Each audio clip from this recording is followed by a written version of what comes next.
Kaixo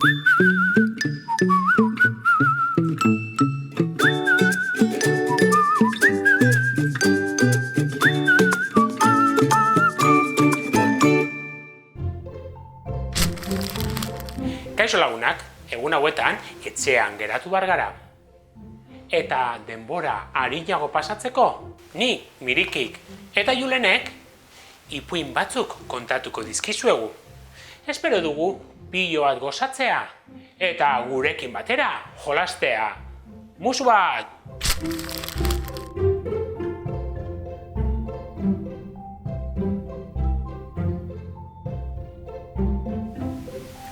Kuku. Ziur aski, historia hau guztiok ezagutuko duzuela. Barbantxo du izena. Ezagutu nahi duzue? Bazen behin, ume txiki bat. Barbantxo baten tamainakoa. Oso txikia zen, eta horregatik bere amak eta bere aitak Barbantxo izena jartzea erabaki zuten. Egun batean, aita sukaldatzen ari zela. Bat batean konturatu zen, espagetiak falta zitzaizkiola. Ara, tomatea egin dut, eta espagetiak falta zaizkit. Dendara joan beharko naiz. Baina, Barbantxok esan zion. Aita, ni joan naiteke espagetiak erostera. Utzidazu. Ara, Barbantxo, zu ezin zara joan, oso txikia zara, eta jendeak ez zaitu ikusiko, zapaldu egingo zaituzte. Ez, aita, mesedez utzi dendara joaten. Nik erosiko ditut espagetiak. Venga, utzi joaten! Ara, bale, tira. Txampon bat emango dizut, eta espagetiak eros. Ara, atera zen, Barbantxo bere etxetik. Abesten. Eta, beak pentsatu zuen, abesten badut? Ikusi ez, baina, entzungo naute, enaute zapalduko. Eta ara atera zen, Barbantxo. Patxin, patxan, damutu egingo zaizu. Patxin, patxan, zapaldu egiten ba nauzu. Patxin, patxan, damutu egingo zaizu. Patxin, patxan, zapaldu egiten ba nauzu. Eta ara heldu zen dendara. Eta mostradorean hasi zen. Egun on dendari! Espagetiak nahi ditut, mesedez! Baina dendariak ez zuen ezer entzun. Eta bere horretan jarraitu zuen lanean. Dendari! Hemen nago! Espagetiak behar ditut! Baina dendariak ez zuen ezer entzuten. Eta lanean jarraitu zuen. Dendari! Egunon! Barbantxo naiz! Dendari! Halako batean, dendariak zerbait entzun zuen, eta mostradorearen beste aldera begiratu zuen. Ara, zu zara, Barbantxo! Ez zaitut entzun, zer behar duzu? Espagetiak behar ditut, nire aitak txampon hau eman dit. Hala, tori, espagetiak. Eta Barbantxok txampona eman zion dendariari. Dendatik atera, eta ara, joan zen bere etxera. Patxin, patxan, damutu egingo zaizu. Patxin, patxan, zapaldu egiten ba nauzu. Patxin, patxan, damutu egingo zaizu. Patxin, patxan, zapaldu egiten ba nauzu. Etxera heldu zen eta espagetiak eman zizkion bere aitari. Bion artean, bazkaria bukatu zuten. Eta Halako batean, aitak esan zuen, amatxo, lanean dago, hortuan, eta eraman beharko diogu, baskaria, baina ezin zaitut hemen utzizu bakarrik, zer egin aldugu? Aita, utzi niri joaten, dendara joan naiz, orduan hortura ere joan naiteke, amatxuri baskaria eramatera. Ara, Barbantxo, utzi zaitut dendara joaten, baina hortura asko da, bidea oso arriskutsua da. Ala, utzi joaten, abesten joango naiz, eta ez zaite zer gertatuko. Venga, mesedez, joan nahi dut. Ara, utziko zaitut, tori zaskia, baskariarekin, eta eraman amatxuri. Etxetik atera zen abesten Barbantxo, beti bezala. Patxin, patxan, damutu egingo zaizu. Patxin, patxan, zapaldu egiten banauzu.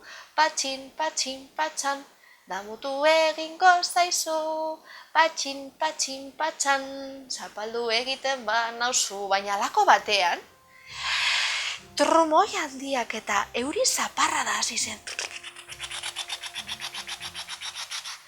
Barbantxo beldurtu zen, eta asa baten azpian izkutatu egin zen. Zelako euri zaparra da!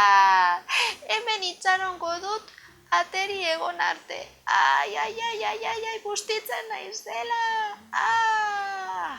Halako batean, hiri goseti bat agertu egin zen. Zelako gozea! Eta bidean topatu zituen asak jaten hasi zen.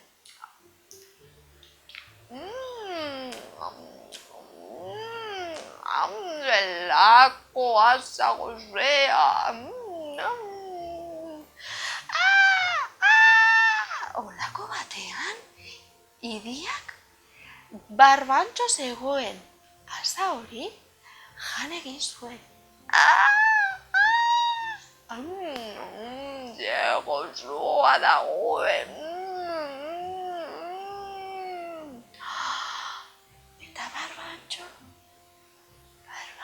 non zegoen Barbantxo? Amatxo etxera bueltatu zen, eta atetik sartzean, arraro egin zitzaion Barbantxo ez ikustea. Aita, non dago Barbantxo ba? Ez dut hemendik ikusten, non dago? Zurekin egon behar zen, hortura joan da zuri baskaria eramatera. Non dago? Guazen bilatzera!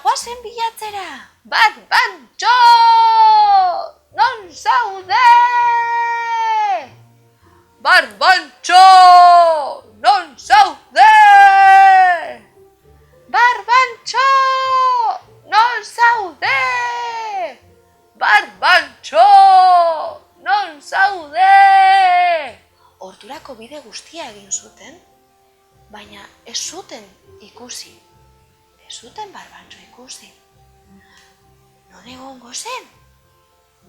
Bat-batean Barbantxo, hanan urrutitik hasi zen ahots batzuk entzuten. Barbantxo! Non zaude? Amatxo eta aita! Hemen nago! Idiaren triparen barruan! Hemen nago! Baina zuten ezer entzuten, eta jarraitu zuten. Barbantxo! Non zaude? Barbantxo! Non zaude? Eta gero eta gehiago hasi ziren, idia zegoen lekura hurbiltzen. Hemen nago! Idiaren triparen barruan! Hemen nago! Entzun duzu hori? Hemen nago! Eta konturatu egin ziren, Barbantxo, idiaren triparen barruan zegoela. Eta zer egin zuten? Handik ikusi zituzten, asa guztiak, bildu egin zituzten, eta idiari jaten eman. Gozo daude. Eta idia jaten jarraitu zuen. Zelako gozea. Hogei asa baino gehiago jan ostean, idia nekatuta zegoen. Zelako trepa, zelako betekada. Eta lako batean, idiak pusker handi bat bota zuen, eta zer atera zen idiaren ipurdi zulotik? Barbantxo, hemen dago! Egan egin dezake! Eta horrela bueltatu ziren, aita, amatxo eta Barbantxo bere etxera abesten. Patxin, patxin, patxan, damutu egingo zaizu. Patxin, patxin, patxan, zapaldu egiten banauzu. Lara, lara, lara, lara, lalai, lara, lara, lara, lara, lara, lara, lara, lara, lara. Alabasan edo ez basan, sar dadila kalabasan, eta atera dadila faktoriako plazan.